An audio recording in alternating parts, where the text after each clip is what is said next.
All right, so I'm going to try to walk you through how we can write on a PDF right on your Chromebook and then save it so you can submit some PDF files into our Google Classroom. So the first thing you're going to want to do is probably click on the classwork and find the assignment. So I've already tried testing this on this one here. I'm going to try this trying again assignment. Now, when you see the PDF, you read what we're asking you to do, you can click on the PDF. Nothing can be done on this page. You have to click on these three dots up here in the top right corner and open in new window. That'll open up a new screen over here. Now, you still probably can't write on it. You could probably add comments and type on it, but you can't write on it with your stylus. But if you click on Open With, one app that I'm going to ask that you get, and you might need to go to Connect More Apps, is called Doc Hub PDF Sign and Edit. If you just go to Doc Hub when you're looking for apps, you can put this app on your Chromebook. If you click on that, it opens this file up here. It takes a minute to open and to load, and it opens up on here, and you'll see you have access to the whole document on here. Okay. And what's nice about this is you have the ability to edit everything here. So all of these screens here, I'm not sure I can move this guy over down to here maybe. I can type on this and add text and maybe just type in here, I understand, and I can add text that way. But what's more important is this freehand, draw freehand. If I click on draw freehand, I have the ability now, if I have my stylus out, to change the color, whatever color I want. Let's say I want to do this in blue. And I just click up here again. And then I can actually start solving by factoring.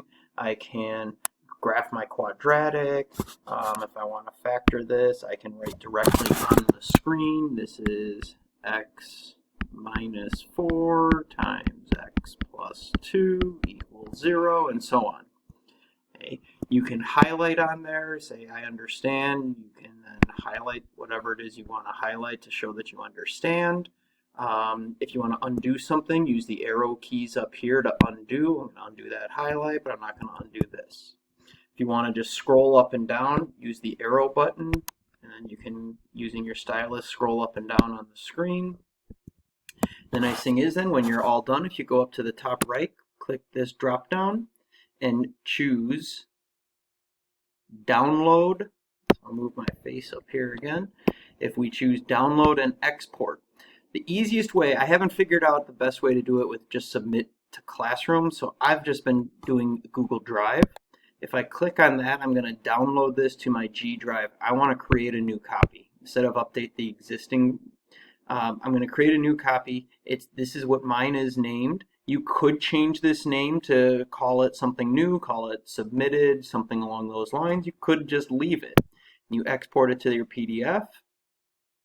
Now you should be good to go. It says we've successfully saved it. If you go straight away back to your Google Classroom and I go to View Assignment now, I can create or add from my Google Drive. It should be the most recent file in here.